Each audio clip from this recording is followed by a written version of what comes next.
Kita lanjut ke Mas Fitra, kalau memang ini efisiensi yang berujung pada celah korupsi, nutupnya dari mana dulu Mas ini Mas?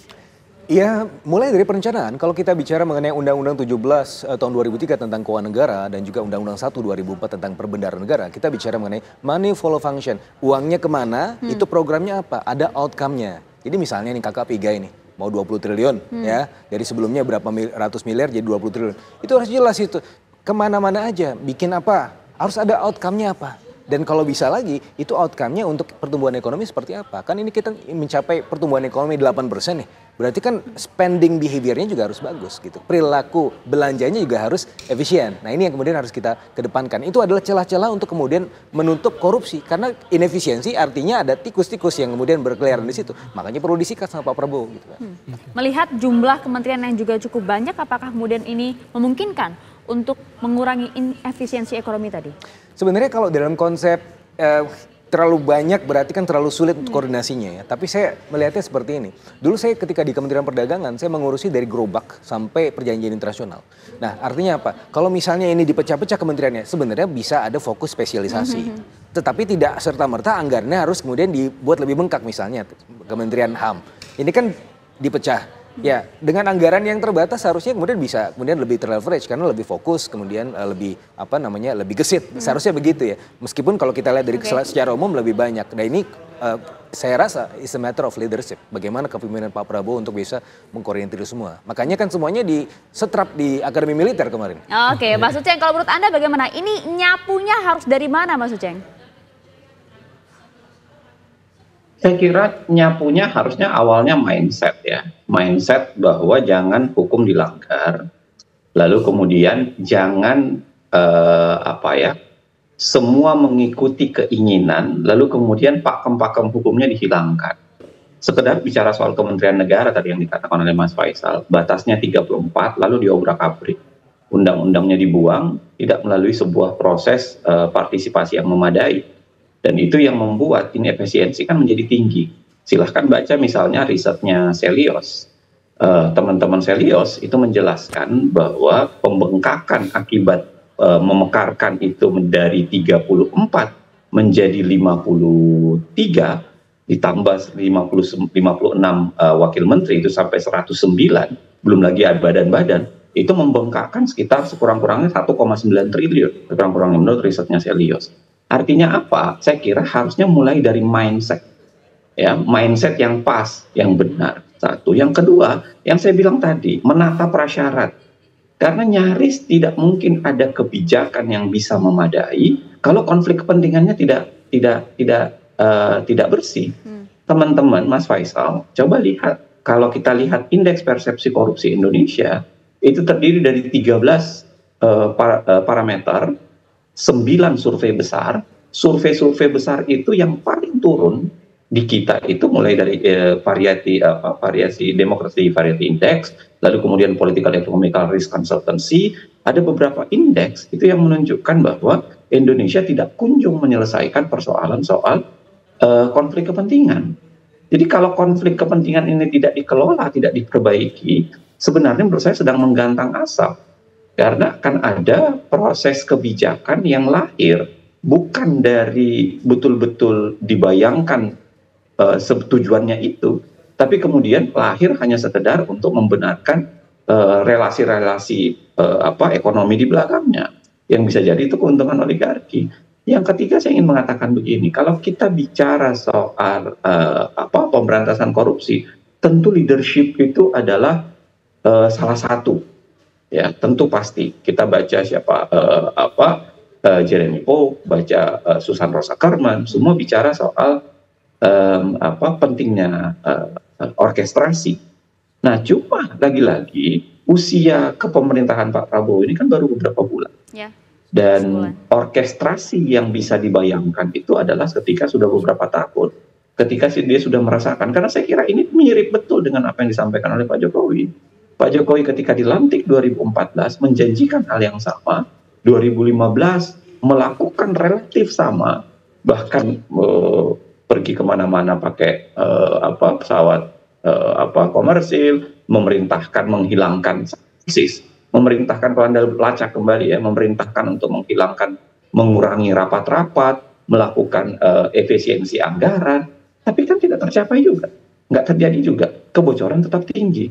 Itu yang saya bilang tadi bahwa kalau kita bicara soal janji, maka yang paling penting adalah menguji janji itu di dataran praktiknya.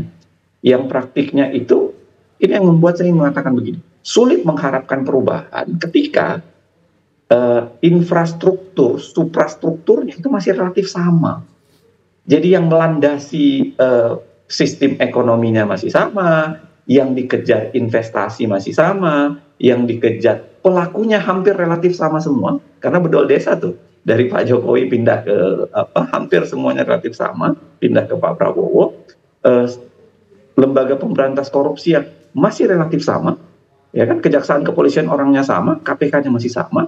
Maka menurut saya kalau kita bicara semua prasyarat, semua faktor pendukungnya masih sama, lalu kemudian diuji dengan satu kalimat, menurut saya ini persis ketika kita mengharapkan perbaikan di zaman Pak Jokowi.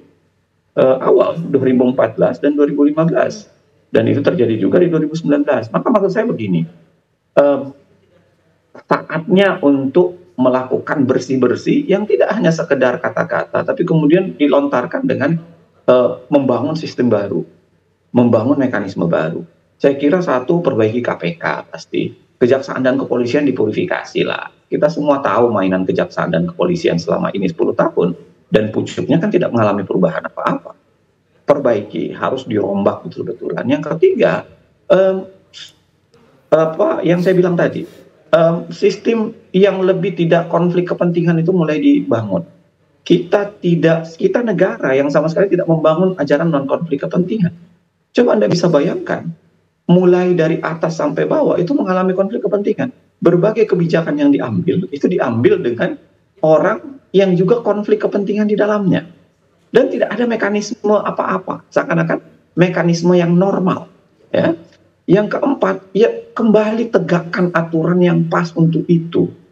Ketika di awal-awal Pak Prabowo menunjuk Mayor Teddy misalnya menjadi sekretaris kabinet, tapi pada saat yang sama undang-undang TNI sebenarnya melarang itu, tapi bicaraan publik itu dicuekin, lanjut saja. Undang-undang itu menjadi undang-undang, kalau tadi Mas Faisal bilang perbaiki undang-undang, kuatkan undang-undang itu ada kalau dia ditaati. Tapi kalau cuek tidak ditaati kan, ya apa parameter, apa gunanya kita bicara undang-undang?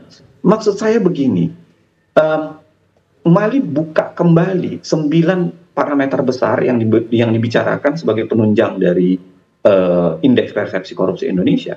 Karena Indonesia pernah mengalami kenaikan yang luar biasa. Lalu kemudian mandek, bahkan mengalami penurunan luar biasa di 5 tahun terakhir Pak Jokowi.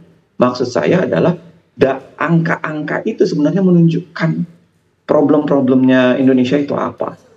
Apa yang harus diperbaiki, yang mana yang harus diselesaikan. Sekedar mengatakan 3 di antaranya adalah aparat penegak hukum, lembaga penegak hukum tidak berjalan dengan efektif. Ya, kepolisian, kejaksaan, KPK-nya bermasalah. Yang kedua, konflik kepentingan itu tadi. Harusnya dengan data statistik yang dipegang oleh pemerintah itu akan jauh lebih memudahkan menyelesaikan masalah. Tinggal urusan mindset, Mas Fitra Faisal. Iya, mindset satu hal, tapi kalau mindset tidak dipandu oleh satu kepemimpinan yang khas, yang menurut saya ini penting untuk dilakukan, ini ya percuma aja, same old. Saya melihat bahwa ya memang kalau kita ngelihat, kalau menguji variabel, kalau semuanya environment-nya sama, artinya kita tidak bisa mengharapkan apa-apa. Apalagi kalau kita melihat birokrasinya mungkin secara hipotetikal ini akan menjadi lebih tidak efisien. Tapi di sisi yang lainnya, kembali lagi ya, ini 6 bulan masa evaluasi, katanya Pak Hasim akan ada reshuffle 6 bulan lagi. Nah kita lihat aja. Yang mana yang disikat nih? Kalau misalnya memang menteri-menterinya itu tidak berjalan efektif, ya sudah. Yang mana harus minggir bahasa Prabowo, Mas? Iya, minggir.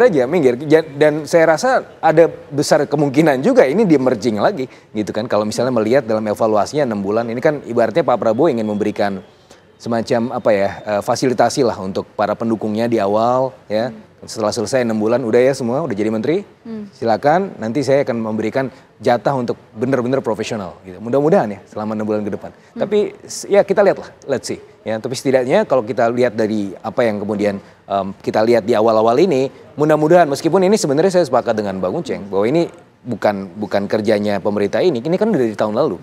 Tapi setidaknya ini bisa menjadi semacam ya heads up lah ya, ke termasuk depan. juga kan di Komdiji yang saat ini sudah mulai bersih-bersih katanya kan dengan ada beberapa oknum yang ditangkap terkait. Ya mudah-mudahan semuanya aja ditangkapnya. Dan kemarin kasus Tom Lembong mudah-mudahan membuka peluang juga untuk yang lain-lain juga terseret. Gitu. Oke, berarti optimis kan Mas? Tidak sanksi kan? Saya lebih optimis sekarang. Karena saya kan orang market ya. Orang market dididik supaya lebih optimis. 8% masuk akal, make sense. Nah 8% sulit ya, tapi kalau misalnya kita untuk bersih-bersih ya? Bersih-bersihnya saya rasa cukup oke, cukup optimis. Tapi target pertumbuhan ekonomi ya itu kan langit ya. Tapi biasanya kalau kita ingin mencapai langit, kalau jatuh kan masih berada di antara bintang-bintang. Oke, baik. Terima kasih banyak Mas Fitra atas waktunya dan juga terima kasih Mas Uceng yang sudah bergabung bersama kami di Kabar Petang. Salam sehat Mas Uceng, Mas Fitra.